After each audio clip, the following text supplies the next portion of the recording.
Erev Taov.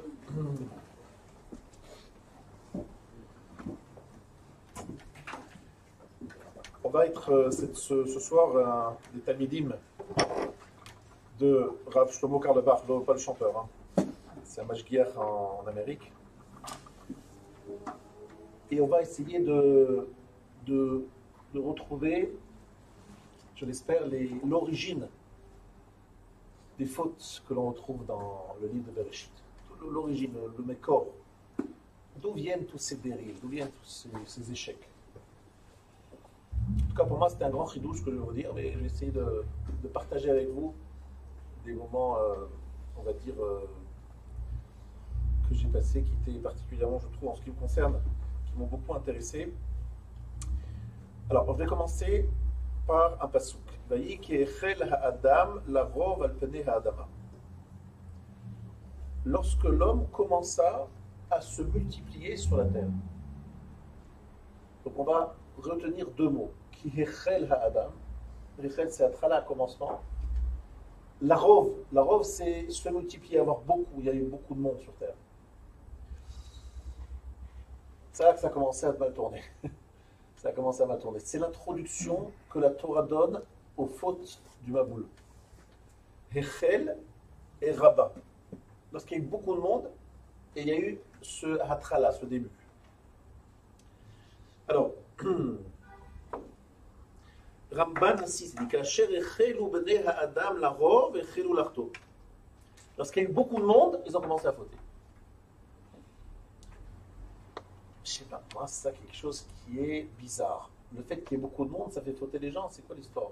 Il y a beaucoup de monde, voilà. Et alors, c'est vrai, les gens se multiplient, ça fonctionne bien, le travail, le monde se développe, il y a du monde sur Terre, très bien, mais pourquoi quel rapport avec la faute? Quel rapport? Pourtant, l'introduction des fautes du Maboul, c'est la fin de Bereshit. C'est qui est la rove al penei ha'adam. Lorsqu'il y a beaucoup de monde, quelque chose qui s'est passé. Et Ramban retient ce point-là. Maintenant, il y a un Midrash Rabbah qui enfonce un peu le clou. Qu'est-ce qu'il dit le Midrash Rabbah?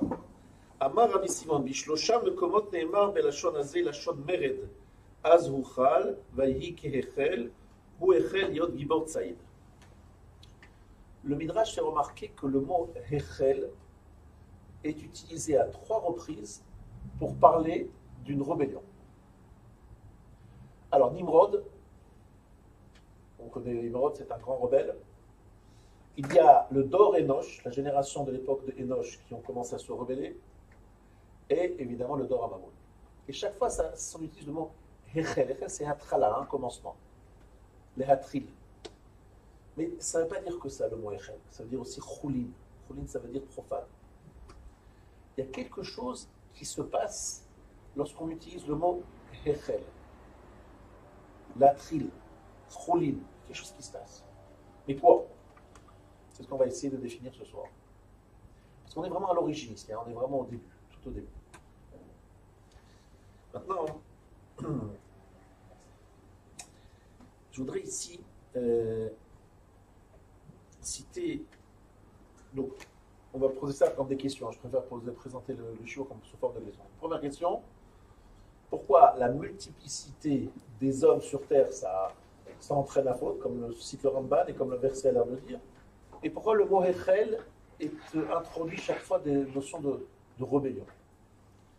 Et la troisième question que nous allons poser ce soir, c'est quelque chose quand même d'assez incroyable. Rashi, dans Parashat Noach, nous dit Vayomer Elokim le Noach, Ketz kol basar balefanai.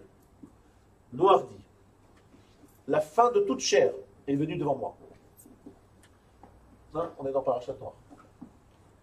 Rashi, kol makom she'ata motze znut ve'avodat elilim andrel musya ba laolam ve'oreget tovim ve'raim.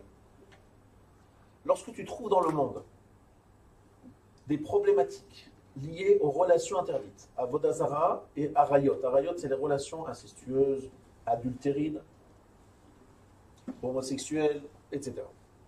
Lorsque tu trouves qu'il y a des dérives dans ce domaine-là, ce qu'on appelle la débauche en bon français, lorsque tu trouves qu'il y a un problème d'idolâtrie dans le monde, Andel Moussia, c'est un mot grec.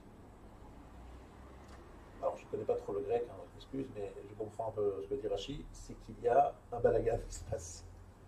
Il y a un ouragan qui arrive, un ouragan. Il y a quelque chose qui va détruire. Mais qu'est-ce qui va détruire? C'est ça qui est intéressant. Oreget tovim veraim. Il tue tout le monde. Les bons et les mécréants. Il y a un cataclysme qui ne va pas faire la différence entre les bons et les méchants. Ça tue tout le monde. Pourquoi? Parce qu'il y a eu idolâtrie et il y a eu débauche. Et ça crée un cataclysme. Et ce cataclysme, c'est aveugle. Ça tue tout le monde. Les gens, les bons, les mauvais, tout le monde y passe. Tout le monde y passe. Alors là, je suis déçu, moi. Parce que je dis ça, je suis déçu de justice divine, quand même. Dieu, quand même, il est quand même juste. Comment est-ce qu'il peut tuer les tovim, des gens bien? Comment est-ce qu'il peut... les pauvres, ils n'ont rien fait. Pourquoi tu les punis? De quoi? Tu dis, ouais, ben, c'est comme ça, le cataclysme, on ne gère plus, c'est ingérable. Ça va, c'est Dieu. Tu peux gérer, si tu veux. C'est quoi cette façon de faire? De dire, bon, on y va, tout le monde, allez, tout le monde y va, tout le monde y passe. Je suis énervé, genre, je suis fâché, alors on y va, tout le monde y passe. Je suis colère, tout le monde y passe. Les bons, les mauvais, les machins, c'est quoi ça? Il faut savoir que ces deux avérotes sont toujours liés. Le Gaon de Vilna fait remarquer qu'il y a toujours un lien dans la Torah, on trouve toujours les deux en même temps. Ils sont toujours Znout et Avodah Zarah, ils sont toujours liés. Pourquoi? C'est un autre chiron. C'est pas ce soir. Mais c'est vrai que ça vient souvent ça. Mais ça s'appelle le mot Hashrata. Hashrata, destruction, est utilisé pour Avodah Zarah et pour Znout. C'est pour ces deux fautes qu'on parle de Hashrata. Bien. Vient Rambam, il chot Teshuvah, et il nous dit Medina she'avonotea merubim miyad yovedet. Une Médina dans laquelle il y a beaucoup de fautes, elle disparaît. Sheneemar zakat Sodom ve'Amora kiraba. Vechen ko'olam kulo im hayu avonotehem merubim misriotehem miyad en nishratim. Vous entendez ce que dit Rambam? Il dit si dans le monde il y a beaucoup plus de fautes que de mérites, le monde est détruit. Vous entendez bien? Dans le monde, il y a des gens bien. Il y a des gens qui font des belles mitzvot. Oui, mais si on met dans la balance, on voit que la balance, elle penche du côté des fautes, eh bien tant pis, tout le monde y passe. On va d'après la majorité. Là encore, je vous demande, mais c'est pas possible, c'est injuste, quoi, c'est pas normal. Il faut juger chacun selon ses mérites. Au contraire, quelqu'un qui vit dans un monde où il y a tant de débauches et lui-même il résiste, ben, il ne mérite pas d'être attrapé, d'être mélangé à tout le monde. Qu'est-ce que c'est que cette façon de faire? Alors ici, il y a une paracha dans la Torah qu'on n'avait jamais compris. En ce qui me concerne, moi je n'avais pas compris, peut-être que vous l'avez compris, moi j'avais compris. On voit Abraham défendre bec et ongle Sodome et Gomorrhe. Vous vous rappelez cette paracha, ça dans Vayera. Et qu'est-ce qu'il dit? Ah, mais peut-être qu'il y a 40 syndiqués, peut-être qu'il y en a 30, peut-être qu'il y en a 20, peut-être qu'il y en a 10. Il négocie, il fait du troc. C'est quoi cette histoire? Abraham a Ivri, l'hébreu, Abraham l'hébreu, veut défendre l'humanité, et en particulier Sodome et Gomorrhe. Il veut les défendre. Et qu'est-ce qu'il dit? Il dit que c'est pas possible de détruire Sodome et Gomorrhe. Il y a peut-être des tzadikim. Mais alors, s'il y a des tzadikim, on ne peut pas détruire Sodome et Gomorrhe. Tu vas pas tuer des tzadikim, il y a peut-être des justes dedans. C'est injuste de tuer les justes avec les injustes. Il faut être juste. Il faut être équitable. C'est pas possible de tuer les justes, les tzadikim. Alors Hachem lui dit, t'as raison, j'accepte.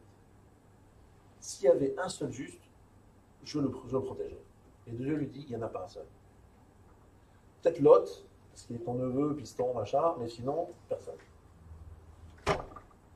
En fait, la négociation d'Abraham, c'est une rébellion quelque part d'Abraham contre Dieu en disant, mais Dieu, ça suffit de mettre tout le monde dans le même sac, ça y est, vérifie chaque dossier. Dieu lui dit, t'as raison, finalement j'accepte. Et puis finalement, Sodome est entièrement détruite parce que tous ceux qui sont à Sodome, effectivement, sont des mécréants. Il n'y a personne de différent. La preuve, les anges arrivent le fameux soir. Qui est là devant la porte? Toute la ville, depuis le personne la plus âgée jusqu'au plus jeune, sont tous là. La preuve est faite qu'ils sont tous complètement tordus.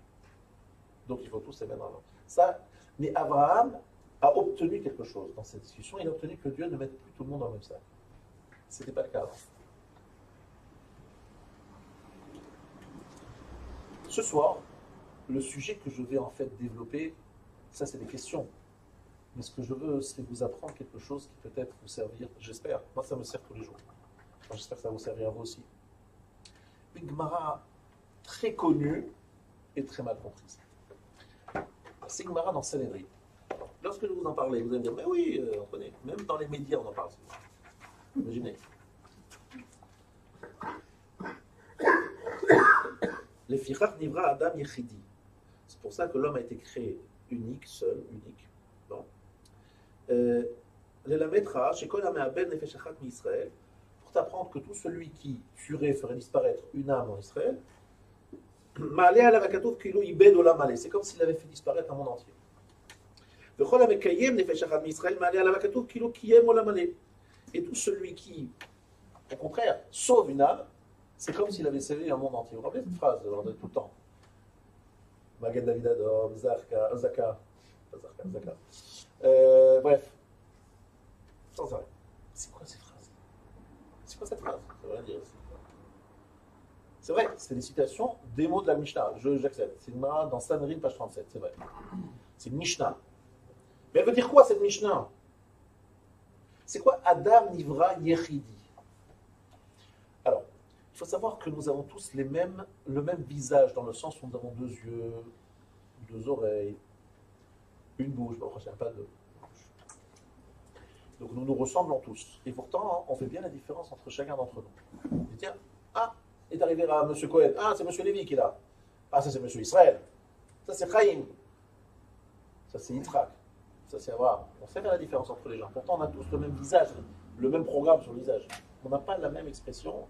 On a chacun une particularité. Notre visage ne ressemble à aucun autre pour nous rappeler que nous sommes des Yechidim. C'est quoi être Yechidi? Yechidi, ça veut dire que nous avons une particularité. Nous avons quelque chose d'unique. Alors, nous, on pense souvent qu'on dit ça pour calmer les gens qui sont déprimés. Alors, on dit, vous savez, vous êtes un homme unique, vous êtes quelqu'un de bien, vous êtes quelqu'un d'extraordinaire, machin. Donc, ça fait un peu genre psy qui est en train d'essayer de soigner un patient qui a envie de se suicider. Bon. Alors, ici, il faut bien comprendre que la Mishnah, elle n'est pas en train de faire ça. Elle est en train d'expliquer qu'il y a des témoins qui vont témoigner à charge, qui vont témoigner pour obtenir dîner les fachos, pour tuer quelqu'un, parce qu'ils sont des témoins qui viennent témoigner que quelqu'un est chayav mita. On dit, monsieur, attendez, vous savez ce que vous allez faire lorsque vous allez tuer ce monsieur? Vous êtes bien sûr que vous avez bien vu qu'il a assassiné, qu'il a transgressé Shabbat? Ah oui, j'en suis sûr. Mais attention, parce que si vous le tuez, vous tuez cet homme, vous tuez un monde entier. C'est quoi tuer un monde entier? Quel monde entier? Quel monde? Quel monde j'ai tué? C'est un monsieur, il habite tel pays, telle ville, telle adresse. Il meurt, il n'y a pas le monde entier qui va disparaître. Hein. Franchement, non. Alors le Rav nous a expliqué ça. Le Rav s'est relevé. Il nous a dit comme ça. Le programme du monde, c'était de créer un seul homme et une seule femme. Adam et Chava. Ça, c'est le programme.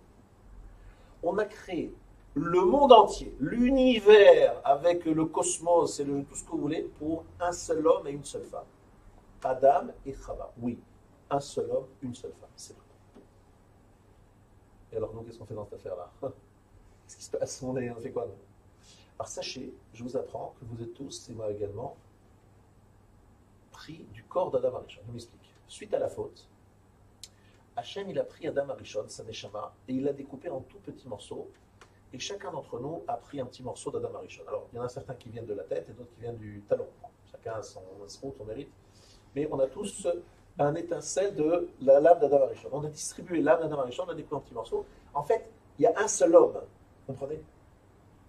Sauf que cet homme s'est coupé en 50 000 morceaux, enfin 50 000, en des milliards et des milliards de morceaux, et chacun d'entre nous a une étincelle de l'âme d'Adam Arishon.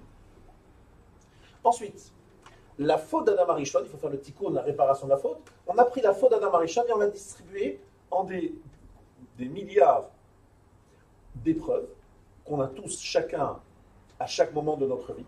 Et chaque fois que quelqu'un d'entre nous relève le défi, et arrive à maîtriser ses forces négatives, son Yitzhara, il tue un petit peu, il répare un petit peu de la faute d'Adam Arishon. On a repris la faute et on l'a distribué à des milliards d'individus pendant 6000 ans d'histoire. Chacun d'entre nous, chaque fois qu'il résiste, il répare un petit peu de la faute d'Adam Arishon. Et c'est quoi la fin de l'histoire? C'est lorsqu'on a réparé toute la faute. Parce que chacun a fait son travail dans son coin et finalement, on arrive. Ça veut dire qu'en fait, le monde entier, c'est un seul homme et une seule femme. Adam et Chava. Le monde entier méritait d'être créé pour un seul homme et une seule femme. C'est ça que ça veut dire Yechidi. Chacun d'entre nous, après l'époque d'Adam Arishon, il n'y avait pas de goyim, de juifs, de non-juifs. Adam Arishon, c'est un Adam. Il n'y a pas de juifs, de non-juifs. C'est Adam. Ça veut dire qu'en fait, chaque être humain, chaque homme, chaque femme mériterait d'avoir un monde entier créé pour lui. On est le ça ou pas? Est-ce que vous êtes conscient? C'est-à-dire, lorsque je tue un homme, je tue un monde entier. C'est quoi? Je sais pas qui je tue un monde. C'est que je tue quelqu'un pour qui un monde entier aurait pu être créé. Parce qu'Hachem, il n'a pas besoin du nombre, vous avez compris. Un homme, une femme, c'est tout. C'est tout. Et il faut the homme et the femme. Hein. Mais Adam Arishon a raté le rendez-vous de l'histoire. Donc il a fallu que l'on distribue Adam Arishon dans des milliards d'individus. Maintenant, je vais aller plus loin. Est-ce que vous êtes sûrs et certaines, mesdames et messieurs, que vous êtes des Yechidim? C'est quoi des Yechidim? Des exemplaires uniques. Je ne suis pas sûr. Moi, je pense que vous pensez que vous êtes interchangeables. Vous êtes, si vous n'êtes pas là, vous êtes très bien. Tout le monde en dit toute cette phrase, tout le monde est remplaçant, on peut tout remplacer tout le monde, c'est pas un problème. En tout cas, c'est ce qu'on dit dans le monde du travail, n'est-ce pas? Tu viens pas, on en trouvera d'autres. Hein. Il y a une liste, il y a des gens au chômage, le chômage. Il y a 3 millions de chômeurs, c'est bon. En quoi on est Yechidim? En quoi on est unique? Personne dans l'histoire n'aura les mêmes traits de caractère. Personne dans l'histoire n'aura les mêmes traits de caractère associés à un vécu, à un entourage, à une éducation, à une culture, à un point géographique. Bref, si on prend tous les éléments qui constituent notre personnalité, est-ce qu'on trouvera un deuxième individu qui nous ressemble? Vous êtes tous d'accord que non? Et alors? C'est vraiment important, franchement. Bon, d'accord, moi j'existe pas. Ma situation à moi elle est unique, d'accord, j'ai compris. Et alors? Et alors? Et là, il va falloir que vous soyez conscient de ce que vous êtes et de ce que vous avez exactement, ce que nous avons tous. Ce côté Yechidi fait que nous avons un rôle que personne d'autre ne pourra remplir jusqu'à la fin des temps. C'est-à-dire, en clair, on arrivera à la fin des temps. Hachem dit, bon, alors, on va jouer la grande pièce de la fin des temps. C'est le dernier jour de la création. Il faut que tous les acteurs de l'histoire se réunissent sur la scène centrale et je veux aller voir tout le monde. Et puis, il manquera un figurant qui est troisième rôle, quatrième rôle, vraiment le type Hachem dit, écoutez, bon, je ne peux pas présenter la pièce, il manque une personne. Enfin, il y a des milliards de personnes, je ne vais pas arrêter tout pour une personne. Il dit, non, j'arrête.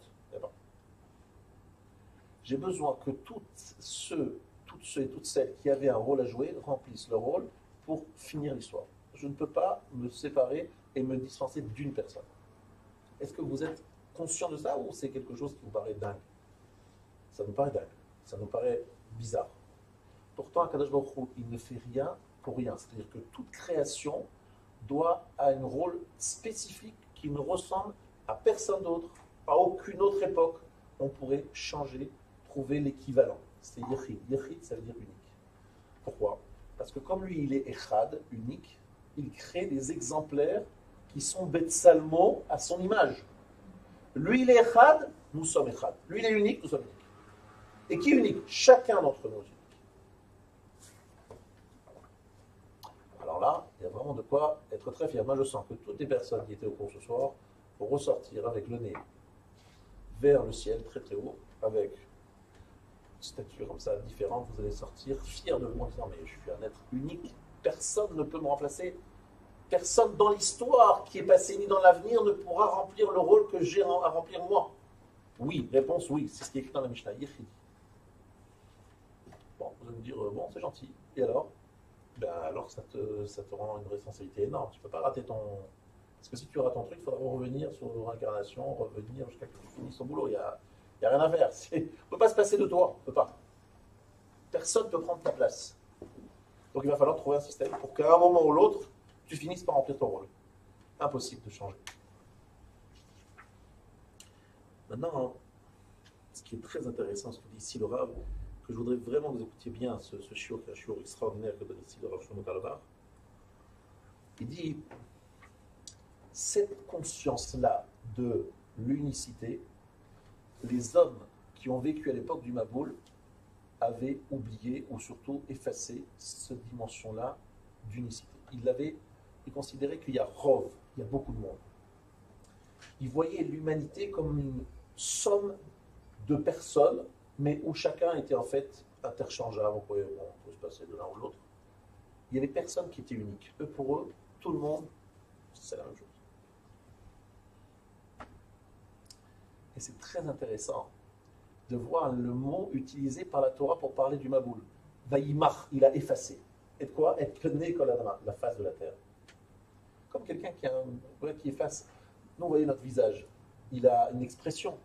Chas v'shalom, quelqu'un qui a un accident et qui est défiguré, son visage est aplati, machin, c'est plus le même, on n'arrive même plus à voir sa particularité. Imaginez-vous, Vaïmar, il a effacé. C'est-à-dire, en fait, le monde dans lequel se trouvait le Maboul, c'était des gens qui considéraient que on est tous les mêmes, à égalité, on est beaucoup, on est beaucoup. C'est-à-dire que le Rov, la multiplicité d'hommes, a fait oublier à l'homme sa yichudiyut, son côté unique. Et alors, Hachem a dit, écoutez, donc vous avez oublié quel était votre rôle, que vous étiez unique, que vous aviez une mission, vous avez oublié que vous avez... D'accord, j'ai bien compris. Donc on va quoi d'après une question de quantité. Hein. Les hommes, c'est une question de quantité. Il y a combien d'hommes? Donc si c'est le cas d'Yakadosh Baruch Hu, dans ce cas-là, lorsque je vais juger le monde, je vais être exactement comme vous regardez l'humanité. Moi, je vais vous regarder moi aussi. Donc est-ce qu'il y a une majorité de gens bien? Majorité de mérite. Majorité, c'est bon. Pas de majorité, j'efface. Attends, Hachem, c'est pas comme ça qu'on juge les gens. Chacun est unique, chacun est particulier, regarde. Non, mais non. Vous avez décidé d'effacer cette particularité. Donc moi, je me conduis avec vous comme vous regardez l'humanité. Vous regardez l'humanité comme une somme d'hommes qui sont interchangeables. Donc, moi, je vous juge comme vous regardez l'humanité. Et donc, je regarde si c'est une question de quantité. Est-ce qu'il y a une majorité de gens bien, une majorité de gens pas bien, et puis après, hop, on enlève tout le monde. Parce que même les gens bien, finalement, ne sont pas conscients de leur yichidiyut. Il y a un Hav, un être humain sur Terre, en fait deux très exactement, qui ont réalisé jusqu'au bout et qui ont réussi leur vie jusqu'au bout dans ce domaine, c'est Abraham et Jacob. Abraham, seul, face à toute l'humanité. Alors là, ça n'est pas la peine de faire des commentaires, on a tous compris, Abraham c'était l'être unique. Et Jacob Avinu, Vayivater Yaakov Levado, Vayiavek Ishimo. Yaakov est resté seul, et un homme s'est disputé avec lui. Qui c'était cet homme? C'était l'ange des sables. L'ange des sables qui a compris, que Yaakov avait compris qu'il était Levado, c'est-à-dire seul, c'est-à-dire un être à part, un être différent. Et lorsque Yaakov a compris sa différence, sa particularité, l'ange des sables l'a attaqué parce que Esav, justement, il veut effacer la différence. Il veut parler d'une quantité d'hommes. Il ne veut pas parler de l'unicité, du côté unique, particulier, du rôle de chacun. Non, lui, il veut voir combien on est. Alors, 7 milliards d'individus, 8 milliards, alors ça fait combien? Combien vous pouvez travailler? Combien peuvent... Ça rapporte combien? Ça coûte combien au niveau des retraites? On va faire des projections, des évaluations, etc. Mais on parle de quantité d'hommes. On ne parle pas d'individualité. Parce que l'individualité, on l'a effacée. Depuis quand? Depuis le Maboul. Et la notion de Hechel, c'est Choulin. On a transformé en quelque chose de profane, en quelque chose qui n'a pas de caractère particulier. Quelque chose qui est Chol. Chol, c'est le sable. Le sable, vous savez, bon, un grain de sable, ça se ressemble un peu. Hein. Chol, c'est le sable. Choulin, c'est profane. Hechel, c'est commencer. L'humanité commence à se faire. voudrais que vous sachiez que lorsque je donne un cours, et dans cette série de cours de cette année, j'ai beaucoup insisté sur le travail sur soi et la construction de soi. La première chose par laquelle il faut commencer lorsque vous voulez vraiment obtenir un résultat sur vous-même, c'est être conscient de ce que je vous dis. Nous avons tous quelque chose d'unique. À quoi ça sert de savoir? Juste pour faire le beau et faire le coq? Non. Et donc j'ai l'obligation de définir en quoi je suis particulier. Même par rapport à mes frères et sœurs, alors que je suis dans la même famille. J'ai quoi de spécifique, moi, particulier? Qu'est-ce qui me caractérise, moi? Si on veut me dire, mais c'est qui toi? C'est qui toi? C'est quel monde de délire? C'est écrit dans un midrash qu'après notre mort, la première question qui nous est posée par un ange, c'est quel est ton nom? Quel est ton nom? Alors nous, on est un peu, à ce moment-là, un petit peu étonnés, on dit, on vient de sortir du monde, là on vient de quitter le monde, on va dans le monde de la vérité. Dans ce monde, il y a des préfectures et il y a le Misrad Apnim, dont tout le monde redoute dans le monde entier, il est connu dans le monde entier pour la lourdeur administrative qu'il y a dans le ministère de l'Intérieur en Israël ou partout. On se retrouve dans le monde de vérité, on se retrouve à nous demander notre carte d'identité. Franchement. Le Midrash continue en disant, quel est ton nom, dit le l'ange? S'il se rappelle, tout va bien, s'il ne se rappelle pas, il prend une chaîne en fer et il lui casse tout le squelette.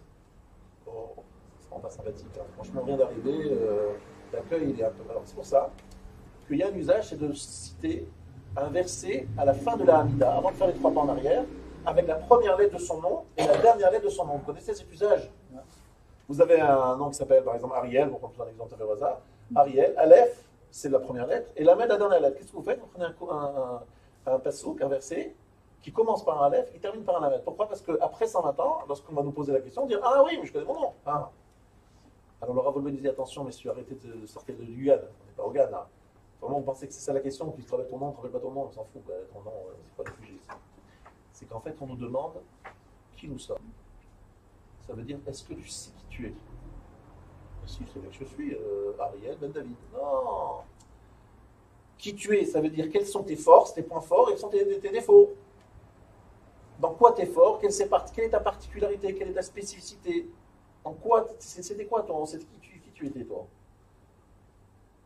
Et vous imaginez la plupart des hommes qui arrivent et qui disent, mais bon, je ne sais pas quoi vous parlez, quand vous parlez de combien de tapis de noir j'ai fait plusieurs tapis, j'ai fait beaucoup de tapis, moi je connais par cœur, vous me posez la question sur la Gemara. Non, t'as pas compris, je te demande qui tu es. Quels sont tes points forts, quels sont tes points faibles? Pourquoi tu es venu dans cette famille? Dans cette zviva, dans cet entourage? Quel est ton rôle? Pourquoi tu es là? Qu'est-ce que tu fais là? Pourquoi tu es venu là? Tu es un soldat, tu étais en mission. C'était quoi ta mission? Dis-moi, rends compte de ta mission. C'est comme un type du Mossad, il arrive, il débarque à Tel Aviv, il est passé dans le monde entier, il a fait 3 mois dans le monde entier à se cacher, à faire je ne sais quoi.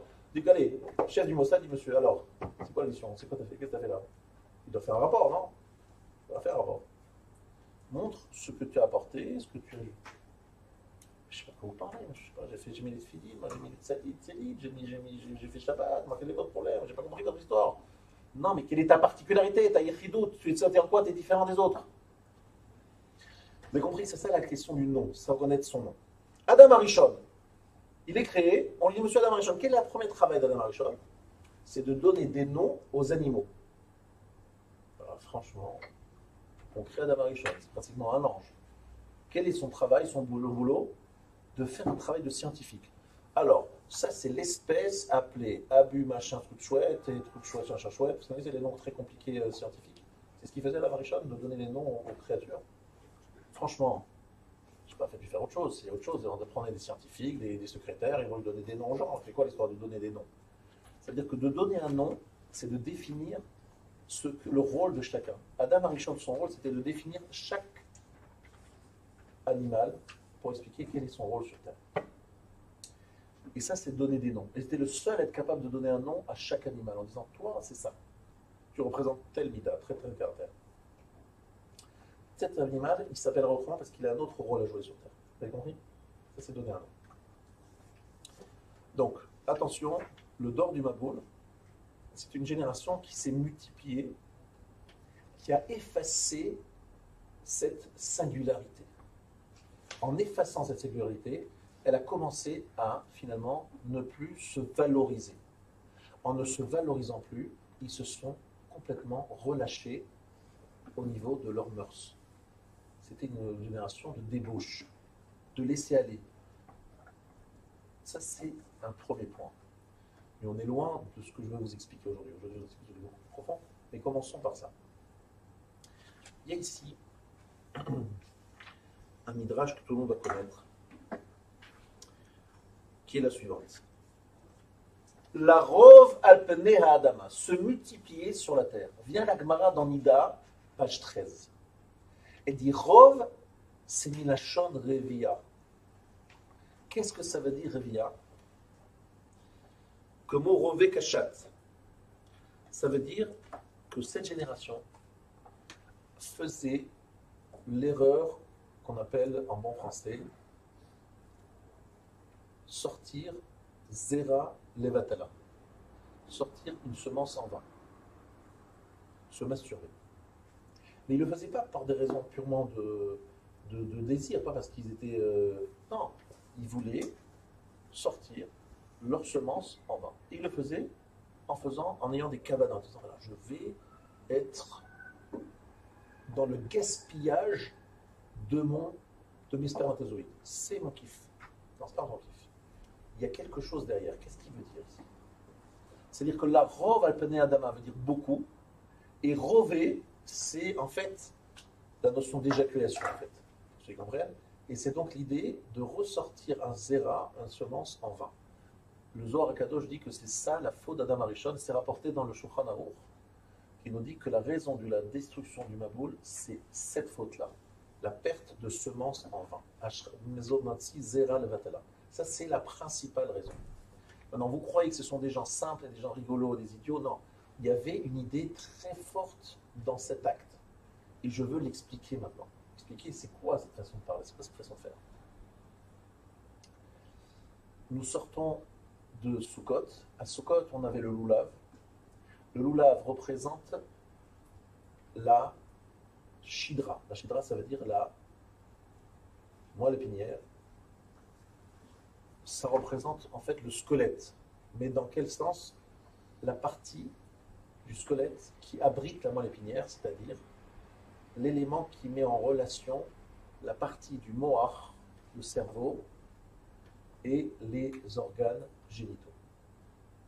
Le message passe depuis la tête, vous avez appris ça à l'école, et il y a des messages nerveux qui vont jusqu'aux parties les plus basses de notre corps pour que puisse se faire la relation sexuelle.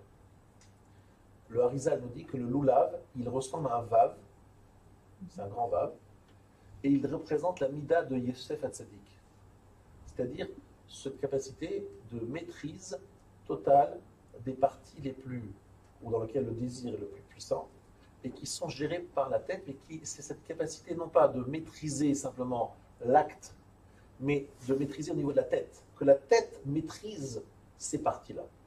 Et le loulav, il est long, et d'ailleurs on n'appelle pas les arba minim etrog, on n'appelle pas les 4 espèces hadas, on n'appelle pas les 4 espèces aravot. Comment on les appelle les 4 espèces? On les appelle loulav. Le loulav, je dis le loulav, j'ai compris que je parle des 4 espèces.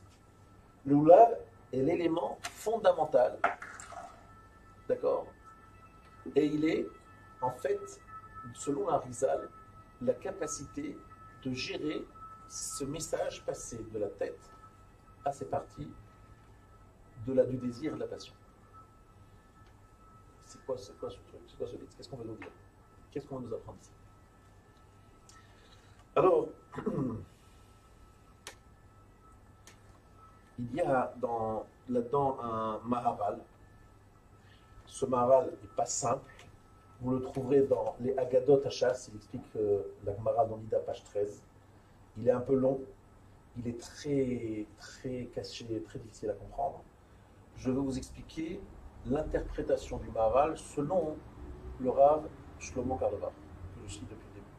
Ok? Voilà ce qu'il dit. En fait, la génération du Maboul essaie de toucher le shoresh, la racine des choses, pas les effets. Ils veulent toucher le shoresh, la racine. La racine, l'origine de l'être humain, c'est quoi? L'origine de l'être humain, c'est quoi? C'est ce petit spermatozoïde. Mais ce petit spermatozoïde, il est venu comment? Parce qu'il y a eu un message qui venait du cerveau. Eux, ils veulent toucher ce qui est à l'origine. Ils veulent toucher l'origine, l'élément qui est originel, par lequel tout a commencé. Ça veut dire qu'en fait, ils ne veulent pas toucher les effets, ils veulent en fait contaminer. Ils veulent littéralement, on va dire, mettre du poison, veulent véritablement détruire ce qui est à l'origine même de l'humanité. Ils touchent à l'origine de l'humanité. C'est lorsqu'on gaspille son zéra, on est en train de dire que finalement, qu'est-ce qu'on est en train de dire lorsqu'on gaspille sa semence? C'est qu'en fait, cette semence, elle n'a pas de sens, elle ne produit rien. On a ici quelque chose, une sorte de découragement total sur l'espèce humaine. Que tout est choline, rien. En fait, nous on considère à l'inverse que chaque spermatozoïde, il faut savoir, selon l'halakha, le fait de sortir zera al-vatala, une semence en main, c'est assimilé à shfichut dami, à verser du sang. Parce que chaque spermatozoïde est porteur potentiellement d'une vie. Et chaque vie, elle a quelque chose d'unique. Donc le fait de la gaspiller est en fait un gâchis irréversible sur cette goutte. Vous imaginez?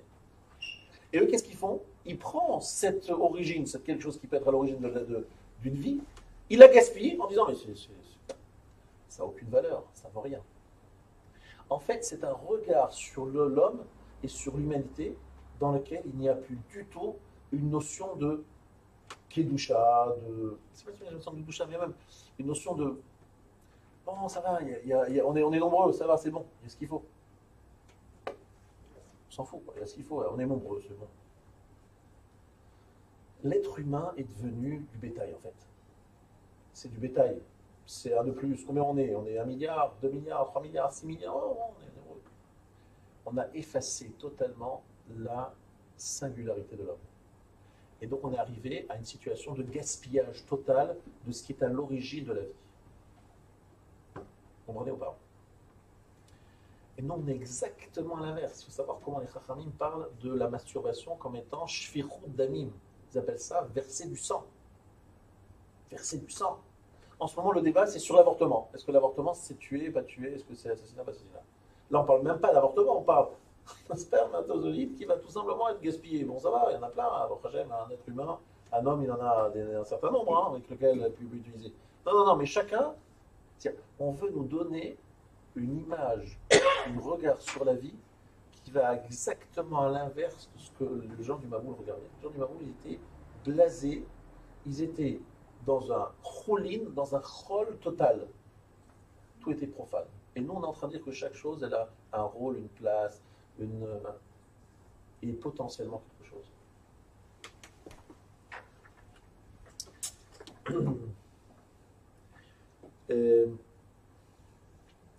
Vous savez, le dor du Maboul, il est très loin de nous, au niveau historique. Mais lorsque je regarde la génération dans laquelle on est, la génération du Maboul, elle est très très proche de nous. Vous savez qu'elle est très proche? On a l'impression qu'en fait, on n'est pas sorti du Maboul encore, et que finalement, le monde dans lequel on vit et nous amène vers un regard très proche de ce que regardait le Maboul, la façon de regarder le Maboul. Véritablement, on est très proche, pas loin de ça. Je vais revenir là-dessus à la fin du cours.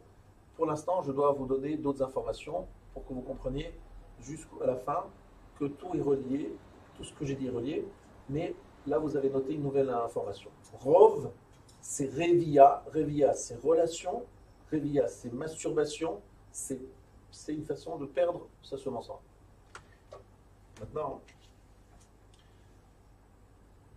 il y a une question de fond. Heureusement que vous êtes venus ce soir, parce que c'est vraiment des questions de fond que je vais aborder avec vous.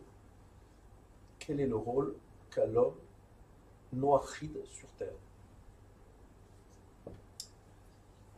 L'homme noachide, on lui dit la chose suivante. Il sort de la Teva, on lui dit Pérou, ouvrez-vous, vous connaissez tous cette phrase, fructifiez-vous, multipliez-vous, et milou et haaretz, remplissez la terre.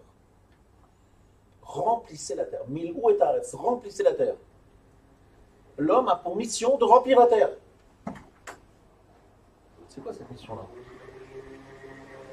Ça voudrait dire que je dois me déménager avec ma famille, m'installer dans un endroit pas habité par des juifs pour créer une nouvelle installation juive. Peut-être. Ça veut dire que je vais déménager, je m'installer en Afrique noire, en plein milieu d'une tribu qui se trouve dans pleine jungle, et je vais là-bas ouvrir une synagogue. Peut-être, c'est ça qu'on veut. Avec un minyan, je veux dire avec un minyan. C'est quoi Milou et Taret? C'est quoi ce message? Remplissez la terre. C'est quoi cette histoire de remplir la terre? Et nous, on n'a pas envie de remplir la terre, on a envie de rester dans une région qui est bien sympathique. C'est quoi Milou et Taret? C'est quoi cette notion d'avoir pour mission de remplir la terre? C'est ça, non? Cette mission était donnée à Noah et à travers lui à l'humanité telle que Dieu l'imagine. Que fait la génération du Maboul, de la Dor Apalaga, de la tour de Babel? Qu'est-ce qu'ils disent? Pen nafotz, réunissons-nous, surtout ne nous dispersons pas. Réunissons-nous tous et construisons une ville et une tour. Pen nafotz, de peur que nous nous dispersions. Ils font exactement l'inverse de ce que Dieu voulait. Dieu dit que l'humanité se répande et eux ils veulent se réunir à un endroit et surtout ne pas bouger. Mais c'est quoi cette discussion? Remplir la terre, se disperser, pas se disperser, c'est quoi c'est quoi cette idée-là? Chers amis, écoutez bien ce que dit ici encore une fois le Rav. Il nous dit qu'en fait, le Hachem remplit le monde. Mais il s'est retiré du monde. Non pas qu'il n'est pas là, il est là, mais on ne le voit pas. Il a donné une mission à l'homme. Il dit, écoute, bien, tu es fait à mon image, moi on ne me voit pas, tu vas me représenter, tu es mon ambassadeur. Chaque endroit où un juif apparaît, il devrait y avoir cette réaction. C'est bizarre, celui-là il est bizarre, il est différent des autres. Pourquoi est-ce qu'il est comme ça différent?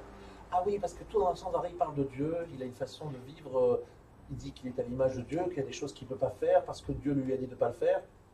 C'est-à-dire que la présence d'un croyant devrait obligatoirement apporter un impact sur son entourage qui devrait réagir en disant « Ah, vous avez vu celui-là?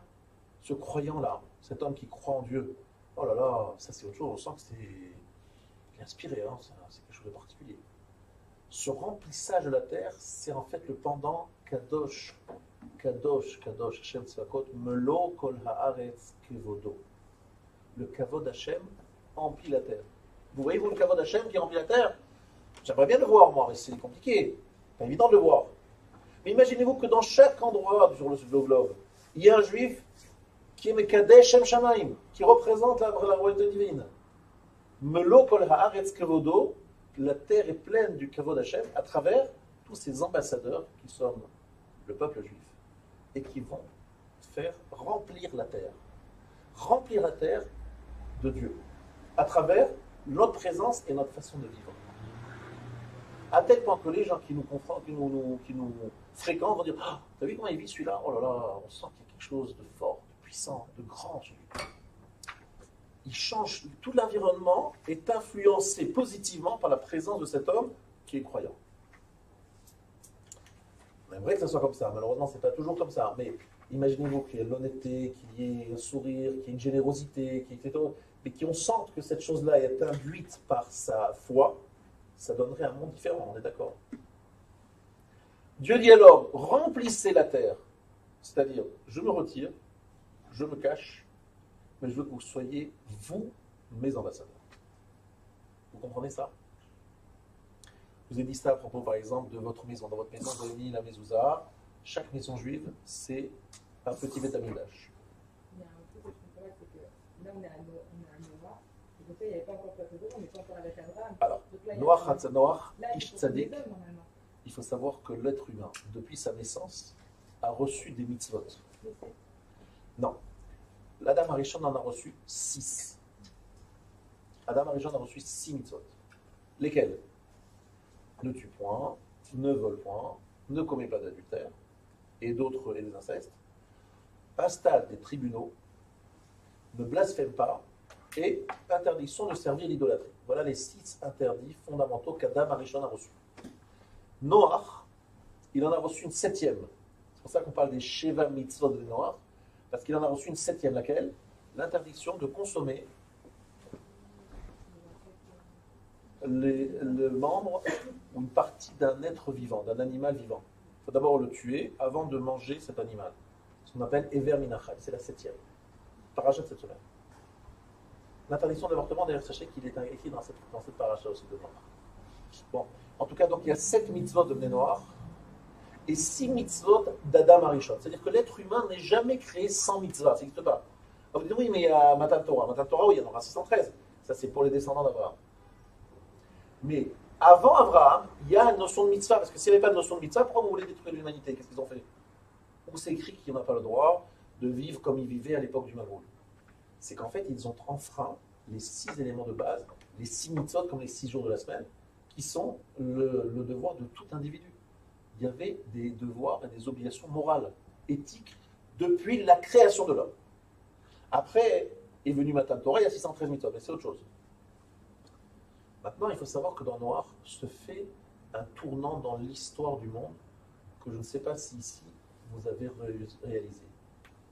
Sûrement pas avant d'aller au cours, peut-être en sortant du cours, vous allez vraiment comprendre ce qui s'est passé. Abraham Avinu est un homme qui a changé totalement le cours de l'histoire, pas seulement parce qu'il est croyant et qu'il parle du monothéisme, c'est qu'il a regardé autrement le rôle de chaque individu. Depuis des années, je professe et je répète ce que me dit le Rav Wolbe, il m'a dit qu'en vérité, le problème du paganisme et du manque de croyance en Dieu vient d'un regard sur soi complètement faussé, du regard sur soi-même complètement faussé. Je m'explique d'une façon plus claire, je vous explique ce que ça veut dire. Dieu, disent les idolâtres, existe. La plupart des idolâtres pensent que Dieu existe. Dieu a créé le monde. Très bien. Maintenant, pourquoi sont-ils païens? Pourquoi servent-ils des idoles? Parce qu'ils pensent que les idoles, ce sont des forces qui existent dans le ciel, qui sont vraies, effectivement elles existent. Et ces forces-là, pour elles, ont pris une indépendance. Pourquoi? Parce que Dieu est trop grand, trop important pour s'occuper de petits détails, de petits trucs futiles. Donc, comme Dieu n'a pas le temps, et c'est pas son kavod de faire des choses, il a le temps parce qu'il peut tout faire, mais c'est pas son honneur de s'occuper des petits détails de l'humanité, il a délégué. Et servir les serviteurs de Dieu, c'est servir Dieu. Donc finalement, ce n'est pas des gens qui ne sont pas du tout croyants, ils croient en Dieu, mais Dieu il a créé le monde et puis il allait dormir. Il a laissé les choses à ses petits sous-fifres. Ce n'est pas à Dieu de mettre les mains dans la boue, etc. Pourquoi les hommes regardent ainsi Dieu? Parce que les hommes se regardent ainsi. C'est-à-dire ils se disent, ah non, moi je suis le cas trop important pour m'occuper de petits détails.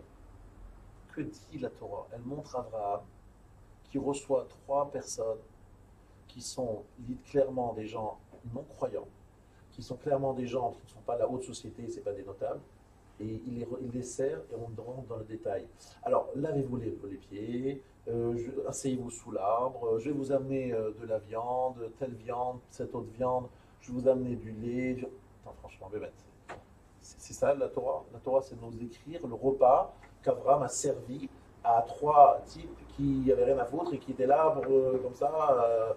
Mais franchement, c'est vraiment ça le sujet de la Torah, c'est ça on passe des psukim entiers, des versets entiers pour décrire le repas, le menu. Mais enfin, c'est quoi leur menu? On s'en fout, il a bien reçu, voilà, il a bien reçu. Non.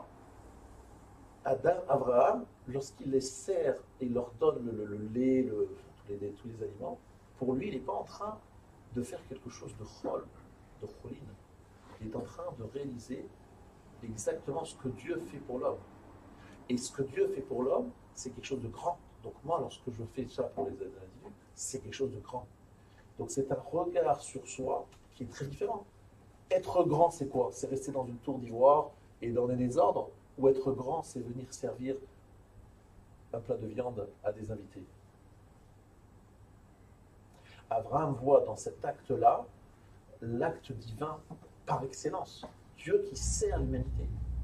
Au service de l'humanité, c'est être plus grand. Être au service de l'humanité, c'est être plus grand. C'est ça la grandeur de Dieu, d'être capable de tout faire, de tout gérer, et en même temps de servir les invités. C'est-à-dire de servir chacun d'entre nous, lui guérir son rhume. Son problème à lui, c'est le rhume, il va le guérir.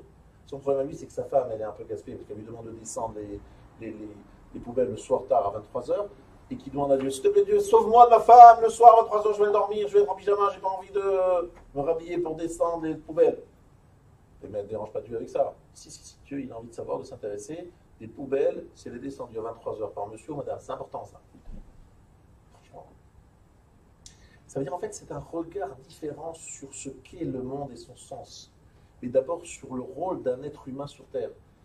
Pour comprendre qu'est-ce que Dieu fait, qu'est-ce que Dieu veut de l'homme, qu'est-ce qui est grand sur Terre, qu'est-ce qui est vraiment digne d'être qualifié de grandeur. Abraham Avinu a un regard sur lui-même qui lui permet de regarder Dieu autrement. C'est pour ça que le plus grand croyant est l'homme le plus généreux. Parce que chez lui, la générosité, ce n'est pas de la faiblesse, c'est pas un pigeon, c'est un type gentil qui est toujours en train de dire oui. C'est un être qui comprend que la générosité est une façon de se réaliser et de devenir encore plus grand. Plus je serai la somme de tout ce que j'ai réalisé. Écoutez bien ce que je dis maintenant parce que c'est quelque chose d'un peu fin, il faut que vous écoutez bien. Qui est l'homme? C'est quoi en fin de compte le dernier jour de sa vie? C'est qui l'homme? Selon la Torah, l'homme, c'est la somme de tout ce qu'il a réalisé sa vie. Et c'est quoi ce qu'il a réalisé? Chaque fois qu'il s'est levé pour servir ses invités ou même sa femme, c'est une partie de ses réalisations. C'est ça l'homme. C'est la somme de tout ce qu'il a réalisé. Maintenant, vous allez voir un philosophe non juif, il ne va pas vous dire ça. Il va vous dire un homme, c'est la somme de tout ce qu'il a appris, de tout ce qu'il sait. Si on lui fait, combien de livres il a lu, combien d'articles il a édité, est-ce qu'il a fait avancer la science, la philosophie, la littérature? Ça oui, c'est un grand homme. Mais ce qu'il a fait dans son quotidien, on n'a rien à faire. Alors nous appelons Baba Yamim. Tu viens avec les jours. C'est quoi venir avec les jours? C'est qu'on fait la somme de tout ce que tu as fait dans chaque journée. Et à la fin de la journée, bon, c'est quoi la somme de tout ce que tu as fait? Ça c'est Abraham. Ça c'est en réalité la réalisation totale de l'être humain. C'est la somme de tout ce qu'il a fait. Abraham Avinu qui a compris comme ça le monde, il voit Akadosh Baruch Hu autrement. Il comprend qu'Akadosh Baruch Hu il est ceci ou il est cela. Voilà ce qu'est Akadosh Baruch Hu. Akadosh Baruch Hu c'est celui qui donne, qui construit. Akadosh Baruch Hu c'est pas le fait qu'il s'occupe de chaque affaire particulier, et véritablement l'image qu'il veut donner à l'homme pour que l'homme prenne exemple et qu'il fasse la même chose. Ça c'est clair. Maintenant, vous m'aimez et comprenez bien ce que je suis en train de te dire. Ce que je suis en train de vous dire ici peut changer votre vie. Parce que c'est un autre regard sur l'humanité et sur notre rôle sur Terre. Si je résume ce que je dis jusqu'à présent, lorsqu'on parle de remplir la Terre, quel serait, dans l'époque messianique, qu'est-ce qui va se passer? Le Mashiach va venir, très bien, et on verra comment Hachem agit à chaque instant. Comment il fait lever le soleil, comment il est derrière la lune, comment il est derrière tous les éléments que nous connaissons au quotidien, n'est-ce pas? C'est ça que nous allons voir à la fin des temps. Ça veut dire que la fin des temps, c'est une révélation d'un Dieu présent dans chaque acte sur Terre. Chaque élément sur Terre, c'est Dieu qui agit. Aujourd'hui, on ne le voit pas. On pense que ça se fait naturellement. Vient le croyant et dit « Ah, vous savez, c'est Dieu qui m'a envoyé ça. Ah, vous savez, j'ai agi comme ça parce que Dieu agit comme ça. » C'est-à-dire, il est tout le temps dans un repère, dans une référence qui est celle de Dieu. Donc, il amène Dieu dans le quotidien du monde. D'accord? Et finalement, cette invitation quotidienne de l'homme à Dieu en disant « Baruch haba, viens Dieu, interviens, et moi je ne fais que bishlichutra, je suis ton émissaire, je fais quelque chose pour toi. » Cette capacité-là, c'est remplir melo kol haaretz kvodo, milou et haaretz. Remplissez la terre. Remplissez la terre, pas pour la remplir simplement.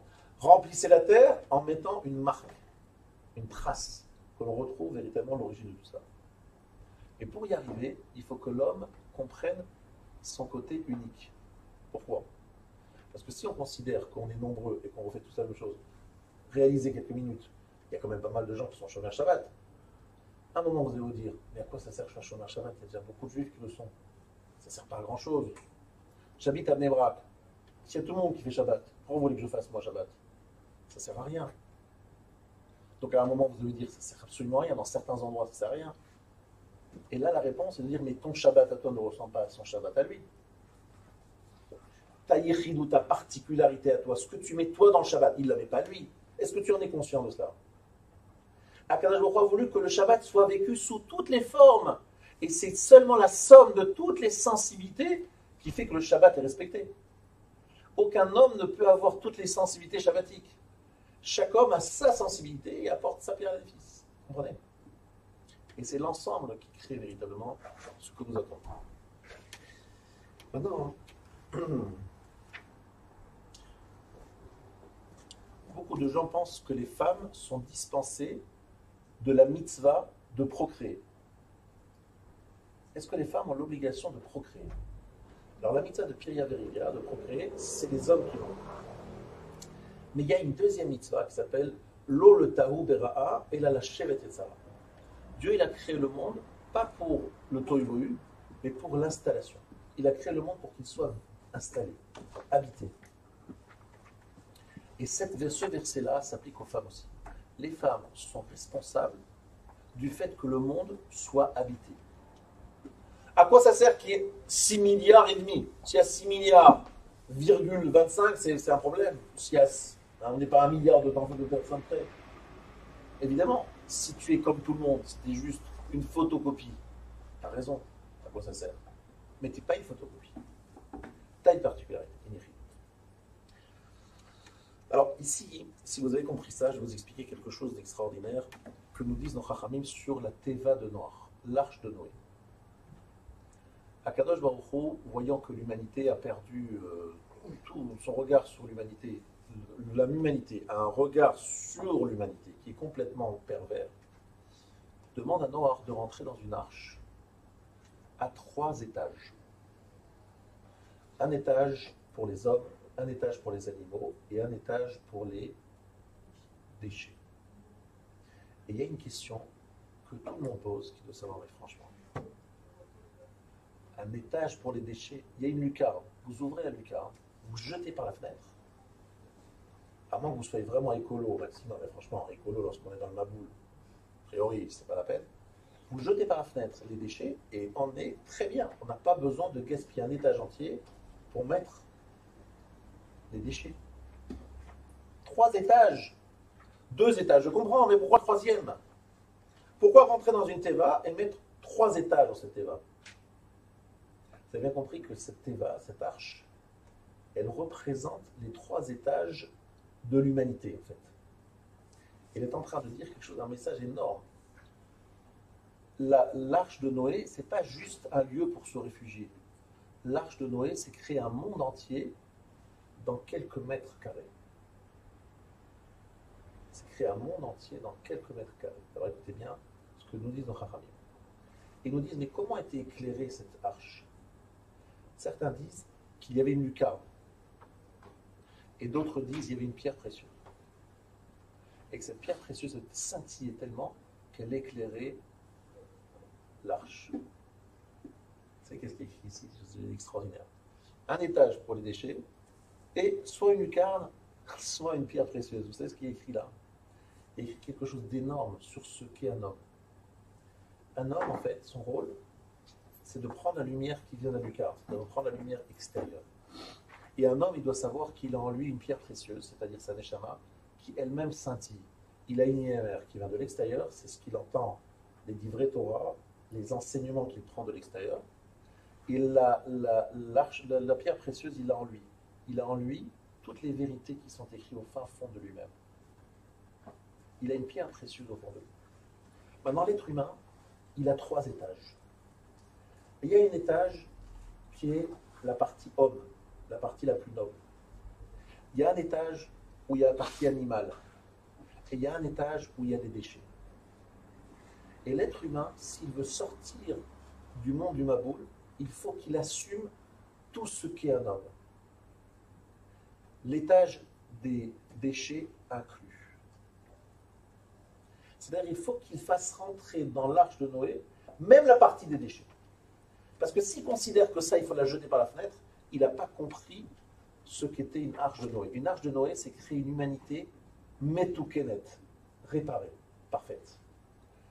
Et cette humanité parfaite, elle doit se découper en 3 parties. Première partie, l'homme, donc la partie la plus noble. Ça, c'est pas difficile à décrire, c'est sa compréhension des choses, le côté du sechel. Sechel, c'est la compréhension, l'intellect. Il y a la partie Behema. Behema, c'est Nefesh. Nefesh, c'est la partie de l'envie. Behema, c'est des pulsions, c'est des envies, c'est une énergie, une force qui peut aller soit vers la Behemiout, c'est-à-dire la passion destructrice, soit orientée par le cerveau vers quelque chose d'élevé. J'utilise mon énergie pour servir Dieu. Et puis il y a les déchets. C'est quoi les déchets? C'est les parties qu'on ne peut pas garder sur nous, qu'il faut être mevarer, qu'il faut trier. Il faut dire voilà, cette partie-là, c'est pas bon, il faut mettre dehors. Chacun d'entre nous, on sait que l'orgueil, par exemple, la colère, non. L'orgueil, non. Ça, c'est le déchet.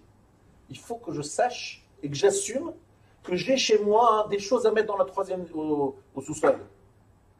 Mais j'ai été créé avec ça, je suis très orgueilleux de nature. Voilà, j'ai été créé très orgueilleux. Je l'assume. Mais dans l'arche de Noé, je mets aussi cet orgueil que j'ai mis au troisième étage, dans les sous-bassements du bateau, dans un endroit où je sais, j'assume que je suis un être humain, parce que j'assume le fait que dans mon arche de Noé, c'est-à-dire dans mon humanité, j'ai une partie que je mets au sous-sol.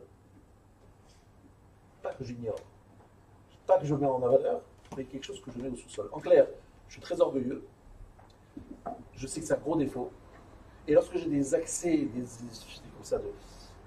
bouffées d'orgueil, et que je sens qu'on ne m'a pas honoré comme il faut, j'ai envie de crier, j'ai envie de réclamer qu'on m'honore, je suis un genre où j'ai envie de pleurer, où j'ai envie de me suicider.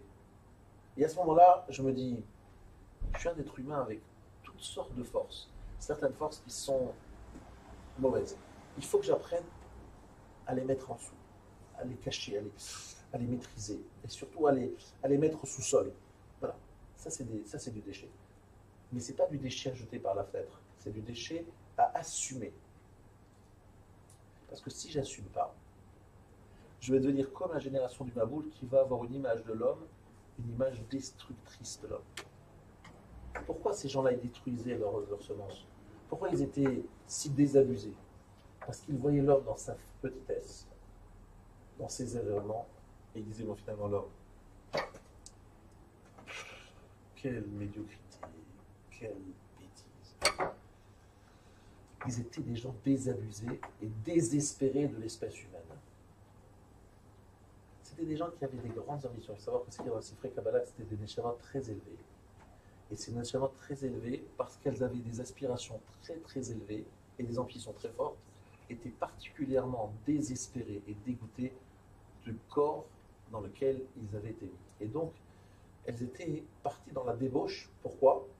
Parce qu'elles se disaient, l'homme c'est médiocre, c'est nul. Nous, on a une perception de ce que doit être l'homme qui est très élevée.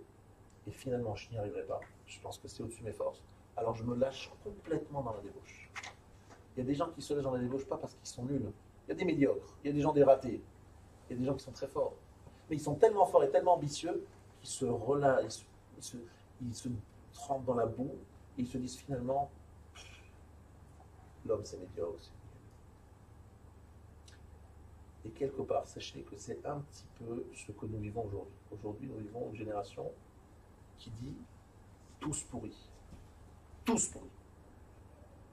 L'être le plus intelligent, qui a fait les plus grandes études, qui est arrivé au sommet de l'échelle sociale, cet homme-là, il est capable de faire des choses tordues comme c'est pas possible. Donc on est tous pourris, et comme on est tous pourris, vous savez quoi? Détruisons notre semence en vain, c'est-à-dire laissez-moi pas, c'est pas la peine. Et lorsque des gens, des voix s'élèvent pour parler de grandeur, de dimension, mais en vérité, vous nous faites la morale, mais regardez ce qu'il y a chez vous. Regardez derrière dans votre cour, dans votre sous-sol, regardez ce qu'il y a dans votre cave. Vous nous faites la morale, mais qui êtes-vous?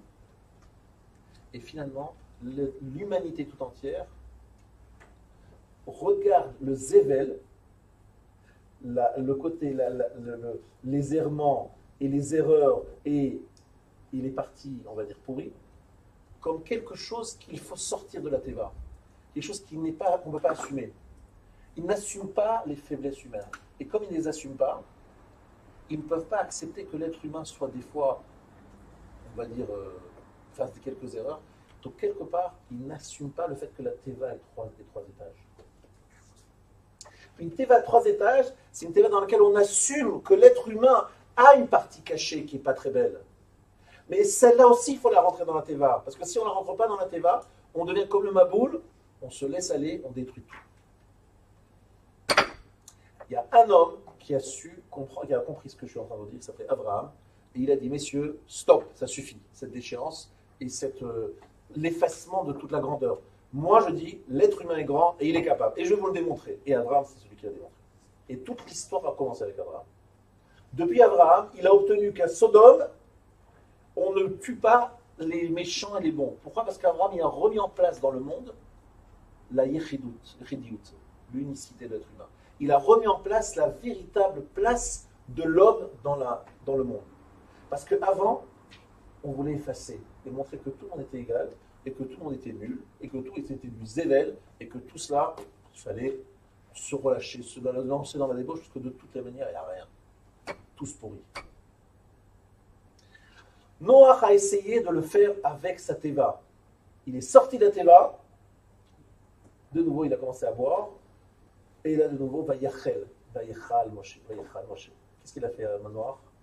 Il s'est rendu profane, Cholim. On utilise le mot Chol de nouveau.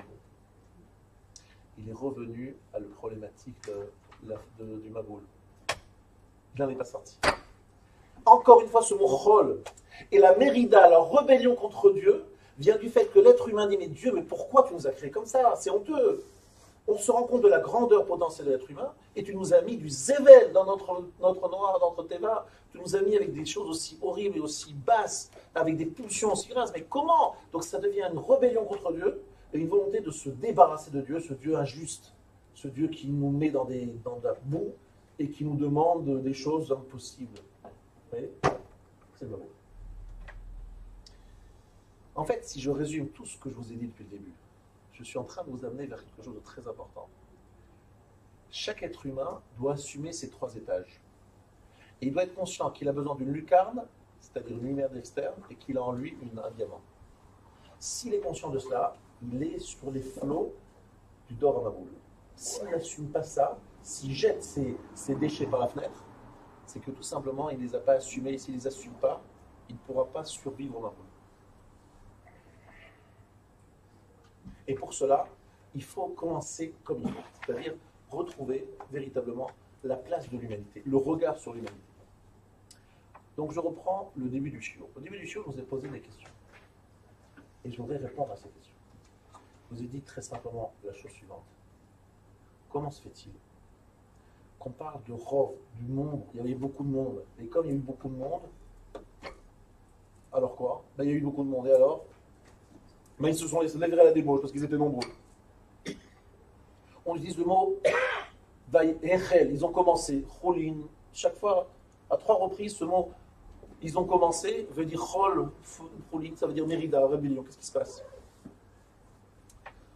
Lorsque l'humanité redevient une question de chiffres, de nombres, si les hommes sont 1 plus 1, ils sont interchangeables, ils sont les mêmes, et qui n'ont pas de yechidiout, s'ils ne sont pas conscients de leur rôle et de leur particularité, s'ils ne sont pas conscients de leur nom, s'ils ne connaissent pas leur nom, s'ils ne savent pas pourquoi ils sont là, eh bien vous savez ce qui se passe, on devient le Maboul. Et vous avez des gens intellectuellement très forts. Moi j'étais choqué d'entendre que dans des très grandes universités, les plus grandes françaises, les plus grandes universités françaises, où il y a des gens qui sont l'élite de la nation en termes intellectuels, ils sont capables de faire des orgies et des soirées total bref, sans entrer dans les détails. Je me suis dit, mais comment c'est possible que ces êtres qui sont quand même des élites, comme des gens qui sont destinés à être les élites de la nation et peut-être avoir des postes importants, peuvent-ils en même temps avoir ce regard sur eux-mêmes qui est sans doute assez élogieux? Ils se regardent à la glace en disant, oh, moi je fais partie de l'élite, je suis rentré dans l'école, voilà, qui est courue par plein de gens. Et ce même personnage, il va faire le jeudi soir une soirée de débauche totale. Mais comment c'est possible? Ça ne va pas ensemble, non? Mais en fait, quelque part, c'est pas dérangeant pour eux parce qu'ils se disent, Oui, je fais partie de l'élite de la nation, mais j'ai en moi un certain nombre de zével, de parties négatives et noires. Ces parties-là, il faut qu'elles s'expriment. Je les laisse s'exprimer, et elles s'expriment. Qu'est-ce que fait Noir? Il dit non, non, non, je rentre ça dans la Teva noire. C'est dans le même ensemble. Je veux tout mettre ensemble. Il faut que ça soit cohérent. Il faut que ça rentre dedans. C'est-à-dire que même mon zével, ma partie pourrie, celle-là aussi, il faut que je la rentre dedans, dans la Teva. Il faut aussi qu'elle sorte de la génération du Maboul. Et qu'est-ce que ça veut dire ça? Ça veut dire qu'un être humain qui se voit avec des pulsions animales et primaires, il les assume et dit oui, j'ai ça. Oui, j'ai ce problème. Oui, j'ai ces... Mais c'est pas pour ça que je vais faire un coupure en disant ça, c'est en dehors de moi, c'est une parenthèse dans ma vie. Cette partie-là, c'est autre chose. Et à part ça, je suis quelqu'un de très honorable, noble. Non, c'est un ensemble. Tu fais partie d'un ensemble. Il y a 3 étages dans ta vie. Et ça, il faut que tu le fasses rentrer dedans. Ça veut dire quoi? C'est que tu apprennes à te regarder en face et te dire que cette partie-là qui est la plus basse, elle doit correspondre à celle qui est en haut. Il faut qu'il y ait quelque chose, une sorte de cohérence. Même si de temps en temps tu as des moments où tu craques, c'est pas que tu es tout pourri. C'est que de temps en temps tu as des faiblesses. Mais cette faiblesse-là, tu l'assumes et tu la rends dans la Teva. Grâce à quoi? Au lucarne et à la lumière interne que tu as en toi. Maintenant, le gaspillage de la génération du Maboul, ce sont des gens tellement déçus de l'humanité qui se disent, mais finalement, à quoi ça sert de préserver cette vie potentielle qui finalement seront elles aussi gaspillées. L'être humain n'a pas de valeur, l'être humain il est zéro, il est nul. Et c'est parce qu'ils ont un regard sur l'action humaine qui est totalement déprécié. Pour eux, ce qui est grand, c'est quelque chose qui est brillant, etc. Alors que nous, on sait apprécier chaque acte, chaque fait. Servir de la viande, servir du beurre, servir du machin, ça fait partie de la Torah. Et Abraham, il en parle. Et Abraham Avinu, comment est-ce qu'il sort de tout cela? Écoutez bien, on les jetait dans la fournaise ardente. Le Rav, il m'a expliqué un jour, jeter dans la fournaise ardente, je pense que c'est un miracle parmi d'autres. Mais c'est pas écrit dans la Torah qu'on a jeté dans la fournaise ardente. C'est écrit dans la Torah orale, pas dans la Torah écrite. Il dit, au moment où il était jeté dans la fournaise ardente, Abraham s'est détaché de tout le monde d'avant. Il est ressorti, c'est sorti un nouvel être. Et c'est une nouvelle histoire qui commence. Abraham qui sort de la fournaise ardente, c'est plus le même Abraham. C'est un Abraham différent qui va construire l'histoire en apprenant aux hommes qu'on peut être seul face à tout le monde, qu'on a une puissance en nous énorme, un potentiel énorme et qui est notre particularité. Et Abraham, c'était l'homme qui s'est opposé au monde entier. Yaakov, c'est celui qui a su s'opposer au monde entier. Là, Vanessa, rien, aucune influence. Voilà, chers amis, ce que je voulais partager avec vous. J'espère que vous avez bien compris ce que je voulais dire. Ne jamais oublier que si nous sommes ici, c'est que nous avons un rôle très spécial, non changeable, non interchangeable, qui est particulier. Il faut en être conscient, et pour en être conscient, il faut apprendre à se connaître. Et il y a des choses sur lesquelles il ne faut pas laisser tomber. La conséquence pratique de ce que je dis, c'est qu'il y a des choses dans lesquelles nous sommes spéciaux, particuliers. Ces choses-là, ne les lâchons pas. C'est difficile de rien lâcher. Des fois, à des moments où on craque, n'est-ce pas? Ça arrive. C'est pas grave, ça fait partie de la Teva, les déchets. Mais ce qu'il ne faut pas lâcher, c'est ce qui est notre particularité. Chacun d'entre nous, il a une qualité dans laquelle il est particulier. Cette qualité-là, il ne faut pas la lâcher. Ce fait-là, ce geste, ce qui nous fait notre particularité, il ne faut pas le lâcher. On peut laisser passer d'autres choses, mais ça non, ça il ne faut pas lâcher. Parce qu'on a un rôle à jouer, et ce rôle-là, il faut être au rendez-vous de notre histoire. Ça, il ne faut pas lâcher. Si vous êtes très généreux de nature, soyez toujours généreux. Faites attention de ne jamais tâcher cette qualité-là. Parce que cette qualité-là, c'est votre caractéristique. Si vous êtes particulièrement pieux et attaché à la prière, soyez sérieux dans votre prière. Vous avez quelque chose à faire dans ce domaine. Chacun d'entre nous, il a un domaine dans lequel il excelle. Il est là pour ça. Alors même si de temps en temps, il y a des choses qui vous déplaisent et vous avez un peu honte de vous-même, vous avez l'impression que c'est du gaspillage, ce n'est pas du gaspillage. Tant que vous arrivez à savoir en quoi vous êtes particulier, concentrez-vous sur cette particularité pour essayer de dire à Kadosh Baruch Hu, regarde, je n'ai peut-être pas réussi sur tous les domaines, mais là, le domaine dans lequel j'étais bon, j'ai gardé ma force. J'ai été à la hauteur du rendez-vous de l'histoire. Ça, c'est ce qu'il faut bien retenir de ce que j'ai dit. Et le pire des situations, c'est Hechel. Choulin, tout est chol, tout les mêmes choses, tout le monde est nul, tout le monde est zéro, tout le monde est pourri, tout. et d'essayer en fait de casser, de détruire toute l'énergie positive, potentielle qui est en nous. C'est une catastrophe, ce regard terrible sur l'humanité. Et lorsque je vois ce qui se passe sur les réseaux sociaux, je ne sais pas, je ne vois pas parce que je ne regarde pas les réseaux sociaux, mais ce que j'entends, j'ai des fois l'impression qu'on est un peu dans un gaspillage d'énergie, dans des choses où véritablement rien ne se construit. Vous voyez ce que je veux dire? Il y a énormément d'énergie qui se passe dans ces réseaux sociaux, mais on se demande, mais pourquoi faire? Pour construire quoi? Pour apporter quoi? Dans certains cas, c'est constructif, mais dans beaucoup de cas, c'est rien. C'est dommage. Il y a tellement de belles choses à transmettre et à partager. Pourquoi gaspiller autant de force? Parce que quelque part, on se dit, l'homme est nul. Et l'homme est pourri. Il faut sortir de ça. Voilà. Très bonne soirée. Très bonne soirée. Je vous rappelle qu'il y a cours de halakha avant toujours, à 20h. Et demain, il y a un cours sur le Maharal à 20h15.